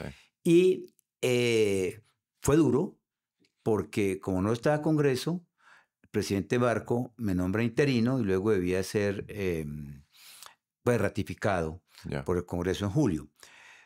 Mi llegada no fue bien recibida por algunos sectores. Unos por temas profesionales. Yo había sido abogado de Jaime Mikkelsen, el banquero, que había tenido esa pelea fuerte con El Espectador, y entonces El Espectador me atacaba ferozmente. El diario El Tiempo me consideraba casi que de las FARC, porque había hecho alianza con la Unión Patriótica. Y encima de eso me acabé de casar con Patricia Lara. Entonces, sí, fue muy duro. Me atacaba Álvaro Gómez. Sí. Me atacaba el diario de La Prensa de los Pastrana. Pero yo nunca cedí, porque siempre afrontaba con interés y respondía al que me atacaba. Déjeme interrumpirlo ahí. A su, no antecesor directo, pero el que estuvo antes de ser, lo asesinó el narcotráfico. ¿Usted tenía temor en ese nivel o su tema era más...? No, claro, ya era... No, es que en esa época, o ser ministro de Justicia, tanto que cuando a la gente le proponían ser ministro o procurador, algunos respondían con una propaganda que había en esa época. No, gracias, prefiero vivir. Entonces, no, eso no era un cargo amable. Sí. Ese era un cargo que uno entra. Pues yo, ha sido la época más dura. Yo andaba con chaleco antibalas. Sí. Mis hijos adolescentes andaban con chaleco antibalas. No, era muy duro. No era, eso no era un cargo amable. Entonces, como le decía, sin embargo, yo me mantuve, me acuerdo todavía una carátula en cromos, como a los meses y medio, que dijo más o menos, nada que se dio este tolimense de 39 años. Yo tenía 39 años cuando llegué a la Procuraduría. Y fue, digo, una etapa dura porque era por el tema de la extradición. Sí. Mi primera fue dar el concepto favorable para la extradición, que en ese momento era jugarse la vida. Yo por eso hablo tanto de eso y por eso le sigo haciendo la crítica a la Constitución del 91 de haber cedido a la presión de Pablo Escobar para quitarse la extradición de encima, porque eso me pudo significar la vida a mí en ese momento. Sí. Pero era también la lucha contra las guerrillas. Ya comenzaba a surgir el paramilitarismo, pero fundamentalmente el narcotráfico. Y muy difícil. Ya eso no lo vi tan claro en ese momento, sino un poco más adelante, incluso ya ha salido, de cómo pude sobrevivir cuando había un sector de la policía que estaba con el cartel de Cali y otro del ejército con el cartel de Medellín. Y uno en la mitad haciendo respetar la ley. Hablando de respetar la ley, una de sus, digamos, su decisión quizás más recordada de esa época tuvo que ver con la destitución del eh, era general, yo no me sé bien los, Sí, los general. rangos Sí. militares, el general Arias Cabrales, a propósito de la retoma del Palacio de Justicia. Y revisando las revistas Semana de esa época, fue interesante que la resolución salió en la antesala a las elecciones de la Mm. Asamblea Constituyente. Y entonces se habló mucho sobre la conveniencia del momento de sacar la resolución. Y decían que, esto es una frase de una revista Semana de esa época, dice, comillas, nadie dudó, ni siquiera Navarro, Wolf, que la sanción de destitución al general Arias, debido a las circunstancias, era inconveniente. Ah, sí, sí. Eso es lo más irónico. Lo más irónico es que, y no solo Navarro, lo de Eber Bustamante, entre otros, mi compañero de estudios, Sí. que era del M19. No, porque, claro, ya la historia ha decantado un poco eso. Yo lo tuve claro desde un primer momento, que ese fue un acto terrorista del M19, que era un grupo terrorista, pero la reacción del ejército fue una reacción desmedida, en donde no se tuvo en cuenta la vida de los rehenes, Ujú. en donde yo demostré, primero en el debate en la Cámara y luego acá, que Colombia siempre había negociado. El mismo episodio durante la administración Turbay había pasado con la toma de la Embajada Dominicana y ahí negociaron. En cambio aquí no, es un episodio que nos extenderíamos Sí, demasiado, no, pero que fue que por qué razón quitaron la vigilancia del Palacio de Justicia. Y pasaron demasiadas cosas. Gente que salió viva, torturas, bueno. mm, eh, fue una reacción, por decirlo menos, desmedida. ¿Qué pasó? El propio Betancourt ordenó una investigación y esa investigación comenzó. El Tribunal Especial que creó Betancourt dijo que había habido gente que ha salido viva del palacio. mm, Había unas grabaciones que demostraban claramente que militares decían, no, vayan acabando antes de que venga la Cruz Roja. Y cuando apareció una guerrillera decían, entendido, que aparezca la manga, pero no el chaleco. Y entonces se inicia la investigación. Esa investigación la tuvo primero, la tuvo, eh, la tuvo Carlos Mauro Hoyos, la tuvo Serpa y no tomaron decisión. Cuando yo llego, eso estaba a punto de prescribir. mm. Y yo lo que les digo a los delegados, porque eso no era una decisión directa del procurador, sino de los delegados, pero claro, yo estaba enterado de lo que pasaba, naturalmente, y asumía la responsabilidad, como la asumí. Entonces, yo les digo, estudien el caso, tomen la decisión que sea, de absolver o de pedir la sanción, sobre la base de las pruebas. Lo único que no puede pasar durante mi gestión es que eso prescriba, que es una cosa muy a la colombiana, dejar que pase y Claro. luego dejar prescribir. Esa fue esa que me produjo, bueno, tengo que decir, el presidente Gaviria me dejó suelto. Yo tuve que irme de la Procuraduría e irme del país A propósito de esta por cuenta de decisión. decisión, por cuenta de decisión. Y incluso, eso no quiero victimizarme, pero aún estando yo embajador en Viena, se descubrió un atentado contra mí. De manera que esa fue tal vez, y mire usted, era una decisión de tipo disciplinario, porque era lo que podía hacer la Procuraduría, Claro. ¿no? Se me vino todo el país encima. Es más, los medios, la gran mayoría de los medios, tergiversaron la opinión. Pues la manera como quedó enmarcada en esas revistas Semanas, que hace ¿Mm? poco las revisé, es, había un gran temor a que Navarro Wolf estaba encabezando todas las Sí. encuestas para la constituyente. Entonces dijeron, este tipo se va a tomar esta cosa, va a abolir la propiedad privada en Colombia. Y además de eso, el procurador justo en este momento destituye Sí, pero es que... al militar, Sí, y entonces no. el militar castigado, y mientras que los del M19 en la asamblea. Ese era un poco Sí, el sí, cuento, sí. como lo No, contaban. no, pero eso era una tergiversación argumentativa, desde luego.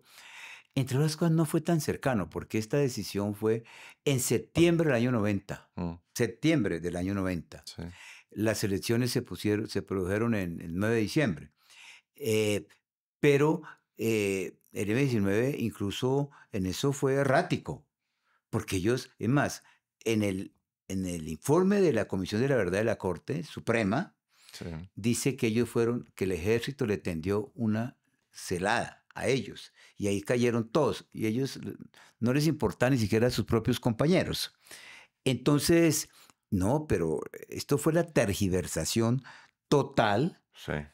Recuerdo que muchos periodistas, incluso algunos amigos míos, no menciono el nombre porque todavía están vivos, se dedicaron a llamar a todos los generales retirados. Y la pregunta que le hacían era, señor general, ¿usted qué opina que mientras el procurador absolvió a Betancourt? No, el procurador no juzgaba al presidente. 2, absolvió a los guerrilleros. No, porque el procurador, eso era una investigación disciplinaria, no penal. Sí. No puede meterse con los guerrilleros porque el procurador solamente disciplina a funcionarios públicos. Claro. Y los guerrilleros no eran funcionarios públicos. 3, absolvió a los ministros. No puede absolver a los ministros porque en esa época los ministros eran juzgados por la comisión de acusaciones. Y luego agregaban, y que mientras hizo eso, que no era verdad, sanciona al héroe general Arias Cabrales. Obviamente los insultos no se hacían esperar. Pero eso fue una de las etapas más duras de mi vida. A mí siempre me ha parecido conmovedor la manera como el gobierno Barco decidió librar la guerra a muerte contra los narcotraficantes. Luego vino la política de sometimiento del gobierno Gaviria, que fue un cambio, digamos, sí, de política en cuanto a cómo librar esa batalla. El argumento siempre es, ya la opinión pública había cambiado y era insostenible mantener esa guerra frontal contra el narcotráfico. A mí, leyendo su libro Democracia Bloqueada, me da la sensación, que es bastante triste, por cierto, de que usted concluye que toda esa gente que dio la vida en esa guerra en los 80s, todos los magistrados, todos los jueces, los alcaldes, tanta gente, ¿no? Murió un poco en vano. ¿Sí? Esa es mi opinión. Y se la desarrollo muy rápidamente. Adelante. Yo participé con el gobierno Barco en la política de confrontación del narcotráfico. Incluso cuando algunos dirigentes decían que ya quería dialogar, procurador, ¿usted va a dialogar con los narcotraficantes? Le decía sí, en la indagatoria. Entonces, y el país era así, pero es que Colombia es un país que cambia con mucha facilidad. Yo inclusive haciendo una casi que un chiste sobre eso, decía, de cómo cambia el país, que si yo era convencido de la necesidad de la extradición, pero que si yo por A o B razón hubiera dicho no, hubieran hablado del cartel de Chaparral, o sea, me hubieran puesto porque esa era, y ese mismo país, 2 años después, miro cómo cambió. Pero es más, el tratado de extradición se negocia en el año 79, Turbay. Lo aprobó el Congreso sin mayor discusión. Pero luego, cuando comenzaron a pedir la extradición, viene la presión de los narcos para tumbar el tratado de extradición. De todo orden, presión jurídica. Lo primero que hicieron fue demandar el tratado. Y la Corte Suprema de entonces nunca lo tumbó el tratado. El día que se tomaba la toma del Palacio de Justicia, una de las peticiones que hacían eran que se tumbara el tratado de extradición. Manuel Gaona, el papá de este joven que apareció en estos días, de Mauricio, Manuel Gaona, que era ministro de la Corte Constitucional, tenía ese día la ponencia no tumbando el tratado de extradición. Pasa lo que pasa, y al año siguiente los magistrados que los reemplazaron con un argumento torpe, tumban el tratado de extradición. Y ahí viene la actitud de Barco. Barco hizo lo posible y como no había tratado, comenzamos, yo participé en eso, a aplicar la extradición por vía administrativa. Y ahí es cuando nace el grupo de los extraditables, que mataban al que se les atravesara. Mire, hay un hecho que es dramático, parece que este país olvida totalmente la historia. Era tal el ambiente que mataban a todo aquel, así no fuera funcionario público, que defendiera la extradición de nacionales. Hubo un debate en televisión en que participó un joven, González, del Rosario. A los 8 ya lo mataron la porciúncula. sabía eso. Joven abogado, 27 años, por eso. Por eso es lo dramático. Y mataron a Guillermo Cano, y mataron a Carlos Mauro Hoyos, y mataron a Rodrigo Lara, y después mataron a Raúl Murra. Todos por cuenta a Galán lo matan porque consideran que los extraditaba, no por su pensamiento político. Por eso es una ironía decir que por la muerte de Galán surgió la séptima papeleta con la nueva constitución, que fue la que finalmente le quitó la extradición de encima a Pablo Escobar. Esa es la cruel ironía de nuestra historia. En una de esas columnas digo, que está en el libro Democracia Bloqueada, que si los narcos hubieran pensado que en un gobierno de Galán iban a obtener lo que obtuvieron después, que no solamente fue la nuestra tradición, fue cárcel. La cárcel la hizo Pablo Escobar, como él quiso. Él escogió el sitio, escogió los guardianes, excluyó a la policía, bueno, hizo lo que se le dio la gana. Si ellos hubieran pensado, hoy el expresidente sería Galán. Ese es lo dramático de lo que ha pasado con la extradición. Sí. ¿Usted me va a dejar robarle 10 minutos más? Vamos, sigamos. Sí. Cambia la política hacia la política de sometimiento. Uno dice, fue pragmático, ya no había... Sí, el país ya no aguantaba una bomba más. No había bombas, porque sí, probablemente, pero por poco tiempo, ¿no? Porque después siguieron los crímenes. Gabriel Silva, que hizo parte del gobierno Barco, dice que esa guerra frontal de Barco fue lo que impidió que Colombia se volviera una narcodemocracia. Claro, es que si Barco no actuó así, se iban a tomar los narcos el poder. Bueno. Pero si uno coge ese argumento, entonces finalmente fue exitoso lo que sucedió, finalmente. ¿Pero qué hizo? Pues que Escobar arrodilló al país. No solamente fueron los asesinatos, los bombazos, la gente ha olvidado, los secuestros selectivos. Cuando Pablo Escobar secuestra Francisco Santos por el tiempo. Maruja Pachón, la hermana, la cuñada de Galán, ya habían matado a Galán. Marina Montoya, que era la hermana de Germán Montoya, el secretario general de la presidencia. Diana Turbay, la hija del presidente Turbay. Todo eso era para pedir la extradición. Es más, doña Nidia Turbay, que acaba de morir, ella me acuerdo que le pedía al presidente Gaviria que se diera a cambiar unos decretos que pedían los narcos a través de su abogado Guido Parra Montoya, y el presidente Gaviria se negó, pero muerta doña Nidia, antes de que la constituyente la prohibiera, unos decretos del presidente Gaviria suspendiendo condicionalmente la extradición, a condición de que no hicieran terrorismo. Sí, la gente estaba cansada y dijo, bueno, denles lo que quieran con tal de que no nos maten más. Eso fue más o menos lo que pasó. Arrodillaron al país. Además, en el libro, sí, Noticia de un secuestro de García Márquez, está contada de manera literaria como Pablo Escobar, entre comillas, se entrega cuando antes de que aprobara la Constitución le llevan el texto del artículo 35 original que prohibía la extradición. Para mí ha sido muy confuso, Alfonso, creo que es el año 90 con los secuestros, particularmente con los que tienen que ver con Germán Montoya, que no fue solo su hermana, sino también su hijo. Su hijo, sí. Contra quien habían atentado. Sí. ¿Usted cree que ahí hubo un cambio en el gobierno Barco? Barco no cambió, curiosamente. Barco mantuvo Barco, a pesar de todo, porque a pesar de todo, Barco mantuvo la política, esta política de confrontación no se cambió durante el gobierno Barco. Se cambió después. Se cambió después, no antes.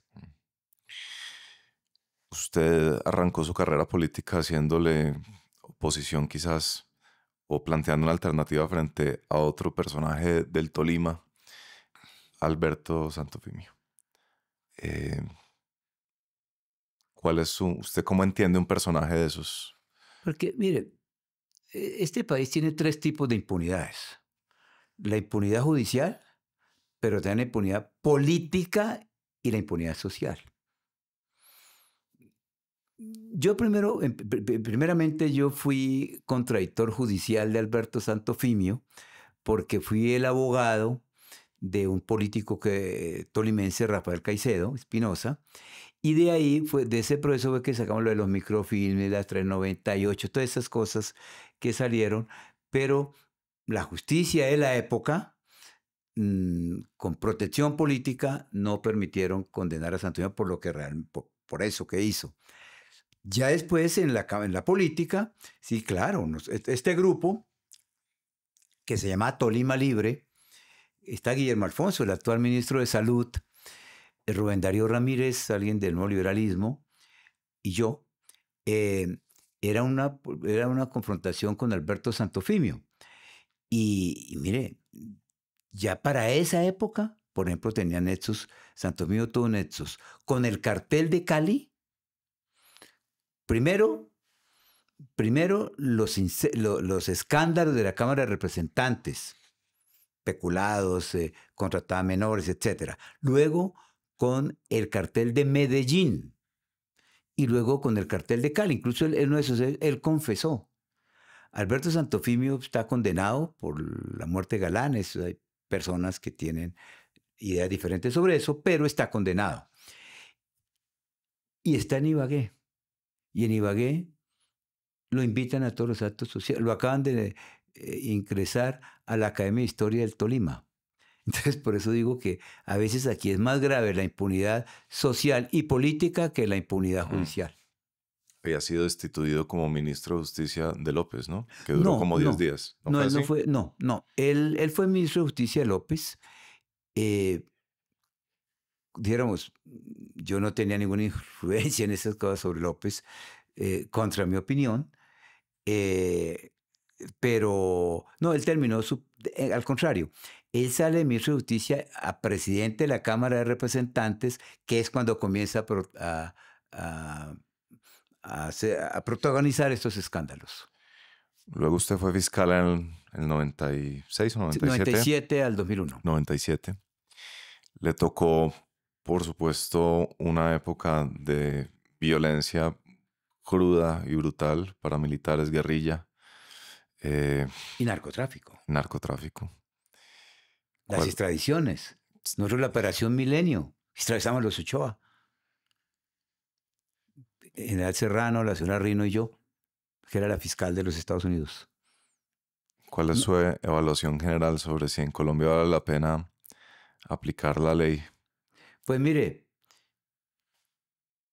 si usted me pregunta, mi posición es que sí. Pero, claro, alguien que vea estas cosas, pues de pronto puede decir no. Porque en últimas, todo este cambio de que, por ejemplo, que por cuenta de la paz, entonces tenemos que estar perdonando, ¿no? Que a los narcotraficantes, que ahora convierten a Mancuso en gestor de paz. Resulta que el señor Mancuso, por ejemplo, nos mató unos investigadores del CTI, algunos de ellos casi los enterraron vivos. Entonces, a veces sí la gente entra en crisis. Dice, el delincuente, el narcotraficante de hoy va a ser el gobernante del mañana. Entonces, ¿para qué lo hacemos? Eso es duro. Yo, obviamente, por mi posición, por mi trayectoria, por todo, yo me mantengo en la teoría de que al final del fin, el delito no paga. Déjeme leer aquí de su libro Democracia Bloqueada. Después de la Constitución del 91, ni es mejor la justicia, ni es mejor el Congreso, ni es mejor el Ejecutivo. ¿Qué pasó con la justicia? Sí, porque cometieron, es decir, la Constitución, bueno, primero yo no estuve de acuerdo con que hubieran utilizado el estado de sitio para desencadenar un proceso constituyente. Ese es un pecado original. En estos días alguien recordaba, en el País de Madrid, se lo recomiendo, se llama Hernando El Llano, que tiene ese pecado, y el pecado original de la extradición. Pero dijéramos que, es más, es que hubo un proyecto de Barco, muy bueno, de reforma a la justicia, de reforma constitucional, que tenía casi todo lo de la constituyente, y Barco prefirió hundirlo antes que ceder a la presión de los narcos para que pusieran un mico sobre la extradición. Ahora, La Constitución tiene cosas buenas, la tutela y esas cosas, pues, la Carta de Derechos, pero la Constitución tiene dos partes, la parte dogmática y la parte orgánica, es la de la estructura del Estado. En la estructura del Estado uno se pone a pensar, ¿el Congreso hoy es mejor que antes? El Congreso post-91 fue el que protagonizó el 8000 y la parapolítica. El Ejecutivo, la Constitución mantuvo un presidencialismo con todos esos poderes excesivos que hoy tiene. El Poder Judicial, hasta antes del 90, porque eso venía del año 57, hasta antes del 90, ni el Congreso ni el gobierno intervenían en la elección de magistrados. Hoy, de alguna manera, el presidente hace la terna para procurador, o participa en eso, en la terna fiscal, participa 3 de los magistrados de la Corte Constitucional y antes a través de la sala administrativa del Consejo de la Judicatura también la postulación de ciertos magistrados. Entonces, eso unido a esas funciones electorales que le colocaron a los magistrados, pues prácticamente clientelizaron la justicia. Entonces, yo no me imagino a Alfonso Reyes, ni a Gaona, por ejemplo, ni a Carlos Medellín, yendo a Palacio a pedir puestos.